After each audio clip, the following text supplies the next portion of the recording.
Alright, so the next two items to go in are going to be the new striker spring and the new plunger spring. Both are going to go in the slide, so I don't have to take down the lower. So, safety check first. Safe direction.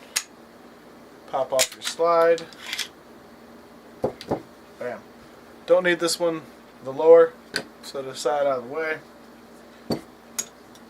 Pop out your spring and your barrel. Look at my nice shiny barrel. Just ballastalled it up the other night, so it's nice and purty. Now to take out the back plate, you got to push down on this little plastic piece you can see in there, and then slide it up. So you push down, and I have to do it flat on the desk. Not good for camera, but so there you go. That's what it looks like when it starts coming off. Two things are going to come out of there. Got your striker, and you got this little guy. Next up, to take out your plunger, which is this guy here, you push down on it and then pop out your extractor. Also, I have to have it flat on the desk for me to do it. Sorry, I can't get it on camera. And then that will just pull straight up, and there's your other spring. So I'm going to do that spring first because it's the easiest. Well, in theory. Never actually replaced it before, but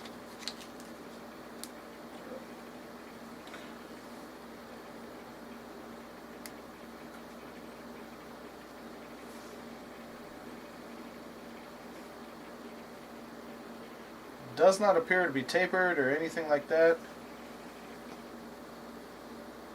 But the one on your left right here is the old one.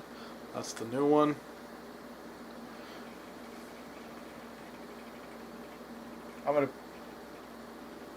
Yeah, doesn't look like they go in a specific way, so put that off to the side. Just held in there by tension, really.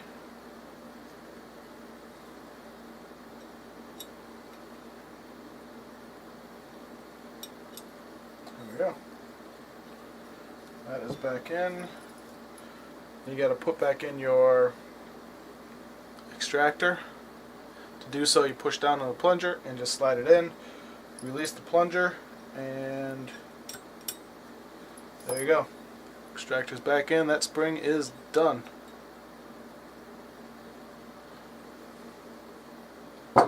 Next up, the striker spring can be kind of a pain. You have to pull down on the spring,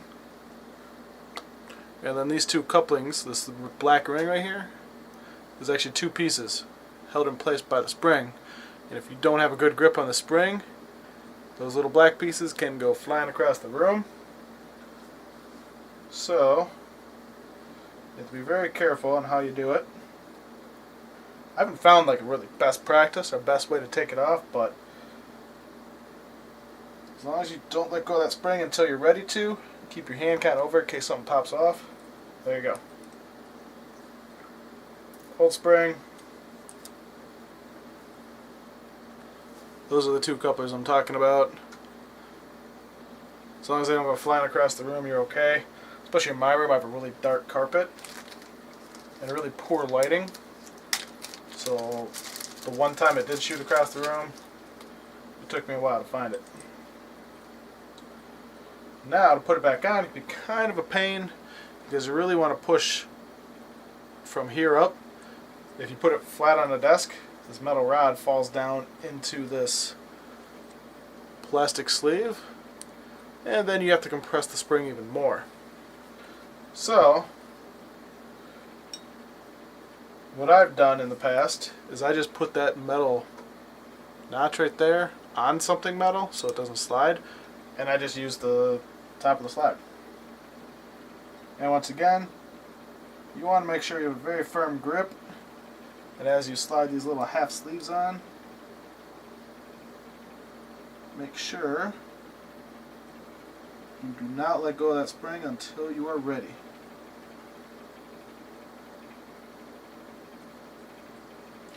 And the thinner part right there, not sure if you can see that, I'm trying to hold the spring and do this, is the part that goes under the spring.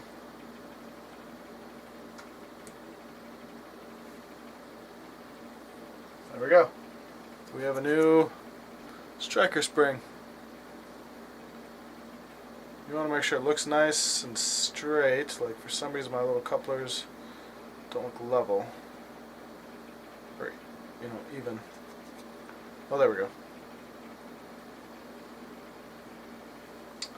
So, to put the slide back together, which if you haven't done before, let me put these new ones aside.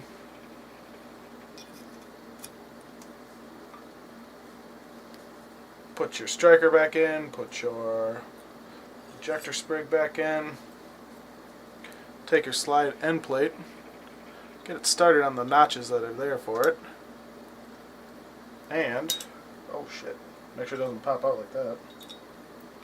All you do is push down on that plastic casing around the striker. It'll go up a little bit. See? And then next, just push down on the spring for the extractor. Until it's started. Bam, locks into place. Replace your barrel.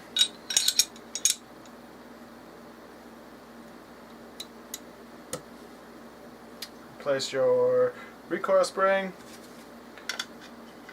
Put back on the slide.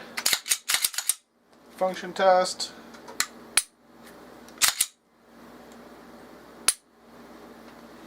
That feels really nice.